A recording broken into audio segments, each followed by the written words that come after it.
রবির একটি অপেক্ষাকৃত তরুণ ছেলে আওয়ামী লীগের জন্ম থেকে এরা গুন্ডা পান্ডাদেরকে ভালোবেসেছে। বাংলাদেশের গণতন্ত্র পুলিশি অনুমতির কাছে বন্দী। সভা সমাবেশের জন্য অনুমতি নিতে হয় পুলিশের কাছ থেকে। এমন একটি দেশ যেখানে রাস্তা ঘাটে মোড়ে ফুটপাতে যেখানে ইচ্ছা 15ই আগস্ট পালন করার জন্য শামিয়ানা টাঙানো হয়, তাঁবু টাঙানো হয়, খিচুড়ি রান্না করা হয়, কোনো অনুমতি লাগে না। বাংলাদেশের গণতন্ত্র পুলিশি অনুমতির কাছে বন্দী। বিএনপি বলে নয়, বিএনপি সমমনা দলগুলো কেউ স্বাধীনভাবে গণতান্ত্রিক অধিকার প্রয়োগের সুযোগ নেই। আর এটা তো স্বাভাবিক ব্যাপার। শেখ হাসিনা, আওয়ামী লীগ আর গণতন্ত্র এটা তো একসাথে কোনোদিন যেতে পারে না। অন্য মানুষ বা ভিন্ন মতের প্রতি শ্রদ্ধা এটা আওয়ামী লীগ কোনোদিন শেখেনি। আওয়ামী লীগের জন্ম থেকে এরা গুন্ডা পান্ডাদেরকে ভালোবেসেছে, এরা গণতন্ত্রকে ভালোবাসেনি, এরা সন্ত্রাসীদেরকে ভালোবেসেছে। এটাই এদের ইতিহাস এবং ঐতিহ্য।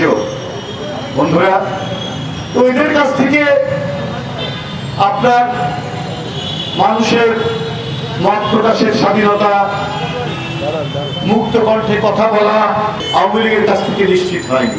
তারা চায় বাংলাদেশকে চিরদিনের জন্য আওয়ামী লীগের উপনিবেশে পরিণত করতে। এইভাবে তারা আইন শৃঙ্খলা বাহিনীকে সাজিয়েছে, প্রশাসনকে সাজিয়েছে, আদালতকে সাজিয়েছে, আইনের প্রাঙ্গণ সাজিয়েছে। এইভাবে তারা শিক্ষা বিভাগ সাজিয়েছে যাতে একদলীয় কর্তৃত্ববাদীর আওয়াজ ছাড়া অন্য কোনো আওয়াজ পাওয়া যাবে না। রেজাউল করিম রানার মুক্তির দাবিতে এই মানববন্ধন আমরা করছি। কিন্তু এর মধ্যে আমাদের কত নেতা কর্মী গ্রেপ্তার হয়ে গেল। গতকাল রবিন, সে দক্ষিণের ভারপ্রাপ্ত সদস্য সচিব, তার অন্যায় কি দেশবাসী জানে না, তার দল জানে না। কিন্তু এমন এক পরিস্থিতির তৈরি করা হলো এই কেন্দ্রীয় কার্যালয়ের সামনে, মনে হচ্ছে যে পুলিশ বোধহয় কোনো মানে বিশ্বখ্যাত কোনো অপরাধীকে করছে। এমন একটি বিষয়।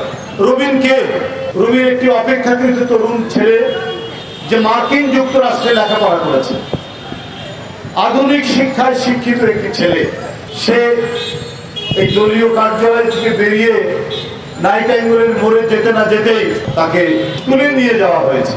আমরা জানি না কোথায় তুলে নিয়ে যাওয়া হয়েছে, কিন্তু লোকজন দেখেছে আইন শৃঙ্খলা বাহিনী, গোয়েন্দা বিভাগ তাকে তুলে নিয়েছে, কিন্তু তারা এখনো স্বীকার করছে না। এটা হচ্ছে শেখ হাসিনার প্রশাসন, পুলিশ প্রশাসনের একটি চিরস্থায়ী বৈশিষ্ট্য।